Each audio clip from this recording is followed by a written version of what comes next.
Welcome to Telugu education tips YouTube channel. Friends, వాళ్ళ వీడియోలో నేను మీతో డిస్కస్ చేయబోతున్న టాపిక్ ఏంటంటే ఇంపార్టెంట్ టాపిక్.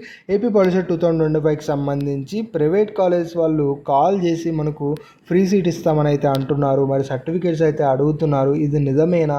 మనం బిలీవ్ చేయొచ్చా? మనం బిలీవ్ చేసి మన సర్టిఫికేట్ ప్రొవైడ్ చేయొచ్చా అన్నది వీడియోలో అయితే తెలుసుకుందాం. సో వీడియో అనేది ఇంట్రెస్టింగ్గా యూస్ఫుల్గా ఉంటుంది. పూర్తిగా చూడడానికి అయితే ట్రై చేయండి.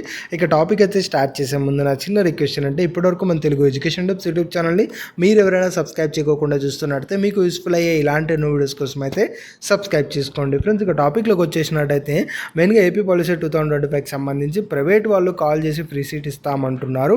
నిజమేనా? మెయిన్గా సర్టిఫికేట్స్ అడుగుతున్నారు. మనం ఇవ్వచ్చా అన్నది మనం గమనించినట్టయితే ఫ్రెండ్స్, దీని బ్యాక్ అండ్ రియాలిటీ గమనించండి.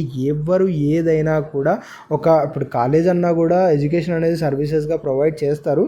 బట్ అది కూడా ఒక బిజినెసే. ఎందుకంటే మీరు ఆ మైండ్ సెట్తో ఆలోచించండి. అది కూడా ఒక బిజినెసే. ఎవరైనా మనకు అడ్మిషన్స్, కాలేజెస్, ఫీజు అన్నీ ఎందుకు కలెక్ట్ చేస్తారు? సర్వీస్ ఇచ్చేవాళ్ళు ఫ్రీగా సర్వీస్ ఇవ్వాలనుకుంటే అసలు ఎలాంటి ఫీజు కలెక్ట్ చేయకోకుండా సర్వీస్ అనేది ఇవ్వాలి. కానీ వాళ్ళు ఫీజు కలెక్ట్ చేస్తున్నారు, మనకు దానికి తగ్గట్టు సర్వీస్ ఇస్తున్నారు అంటే అల్టిమేట్గా ఇది కూడా ఒక బిజినెసే. బిజినెస్ అంటే మనకు మెయిన్ మోటో ఏముంటుంది? ప్రాఫిట్ అనేది ఖచ్చితంగా అయితే ఉంటుంది.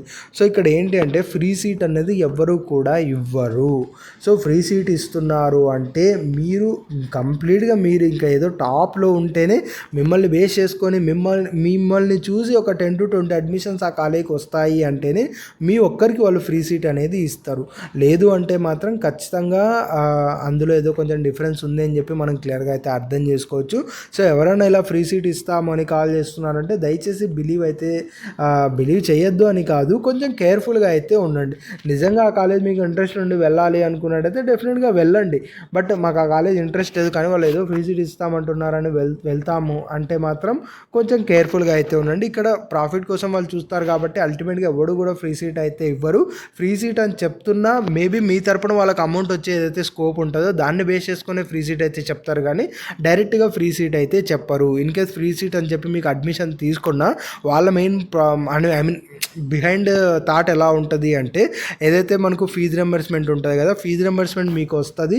సో అలా ఫీజు రింబర్స్మెంట్కి అప్లై చేసుకున్నప్పుడు ఎలానో కాలేజ్కి మనీ వచ్చేస్తుంది కాబట్టి అప్పుడు మేము మీకు ఫ్రీగా ఇస్తున్నట్టే చెప్తారు. కానీ మీకు ఫీజు రింబర్స్మెంట్ ఏదైతే ఉంటుందో అది వాళ్ళు కలెక్ట్ చేయడం అయితే జరుగుతుంది. సో ఈ విధంగా మీకు ఫ్రీ సీట్ అనేది చెప్పడం అయితే జరుగుతుంది అని నేనైతే అనుకుంటున్నా. ఇక రెండవది ఏంటి అంటే మీకు మంచి మార్క్స్ వచ్చి మంచి ర్యాంక్ వచ్చినట్టయితే మిమ్మల్ని బేస్ చేసుకొని ఒక 10 to 20 అడ్మిషన్స్ ఆ కాలేజీకి వస్తాయి అన్నప్పుడు మీకు ఫ్రీ సీట్ ఇవ్వడానికి ఛాన్స్ అయితే ఉంది. లేదు అంటే ఈ రెండు కేసెస్ కాకోకుండా మీకు ఎట్టి పరిస్థితుల్లోనూ ఒట్టిగానే ఫ్రీ సీట్ అనేది ఇవ్వరు.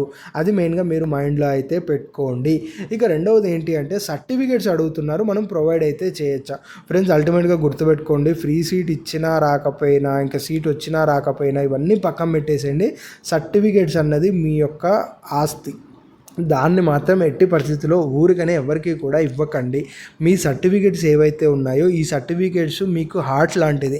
అంటే మీరు ఏదైతే బ్రతికున్నారో అంటే మీకు హార్ట్ అనేది ఎంత ఇంపార్టెంటో, మీరు ఒక కాలేజీలో జాయిన్ అవ్వాలన్నా కాలేజీ నుంచి వెళ్ళిపోవాలన్నా సర్టిఫికేట్స్ అన్నది అంత ఇంపార్టెంట్. మీ దగ్గర సర్టిఫికేట్స్ ఉన్నాయి అంటే ఎవ్వరు ఏమీ మిమ్మల్ని చేయలేరు. అంటే మీరు ఏ కాలేజీలో జాయిన్ అవ్వాలనుకుంటున్నారో ఆ పర్టికులర్ కాలేజీలో జాయిన్ అయ్యేటట్టు మీరు డెసిషన్ తీసుకునేంత వరకు ఇంకా అదర్గా వేరే వాళ్ళు ఆ యొక్క డెసిషన్ తీసుకోలేరు. అది ఎప్పుడు మీ దగ్గర సర్టిఫికేట్స్ ఉన్నాయనుకో, ఫర్ ఎగ్జాంపుల్ మీరు ఏదైనా ఒక కాలేజీకి సర్టిఫికేట్స్ ఇచ్చారనుకోండి, అప్పుడు ఏం జరుగుతుంది? మేము మీకు సర్టిఫికేట్స్ ఇవ్వం, మీరు ఏమన్నా చేసుకోండి అన్నట్టు ఎవరైనా చెప్పేశారు అనుకోండి, మోస్ట్లీ చెప్పరు, ఇన్ కేస్ అలా చెప్పేశారు అనుకోండి, మీరు ఏం చేయగలరు? నచ్చినట్టు అదే కాలేజీలో జాయిన్ అవ్వాల్సి ఉంటుంది.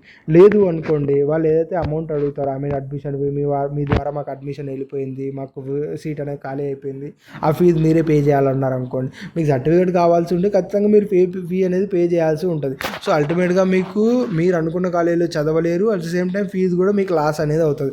అదే మీ దగ్గర సర్టిఫికేట్స్ ఉన్నాయనుకోండి, అలా కాలేజ్ వాళ్ళు కానీ ఇంకెవరు కానీ ఎన్ని విధాలుగా మిమ్మల్ని మోటివేట్ చేసి ఏ విధంగా ట్రై చేసినా నాకు అవసరమే లేదు, నాకు సర్టిఫికేట్స్ ఉన్నాయి, ఆ సర్టిఫికేట్ని బేస్ చేసుకొని మీకు వేరే ఏ కాలేజీలో అయినా సీట్ అనేది ఈజీగా ప్రొవైడ్ చేస్తారు. కాబట్టి మీ సర్టిఫికేట్స్ మీ దగ్గర ఉండడం అనేది చాలా చాలా ఇంపార్టెంట్. సో ఎవరన్నా మీ డాక్యుమెంట్స్ ఇవ్వండి, మేము మీకు ఫ్రీ సీట్ ఇప్పిస్తాం, లేదంటే మీకు సీట్ ఇప్పిస్తాం, మేము వెబ్ ఆప్షన్స్ పెడతాం, మీకు కౌన్సిలింగ్ సక్సెస్ఫుల్గా కంప్లీట్ చేస్తాం, మీ కౌన్సిలింగ్ ఫీజు మేము పే చేస్తాం అని ఎవరన్నా అడుగుతున్నట్టయితే మాత్రం దయచేసి ఇవ్వకండి. అది మెయిన్గా మీరు మైండ్లో అయితే పెట్టుకోండి.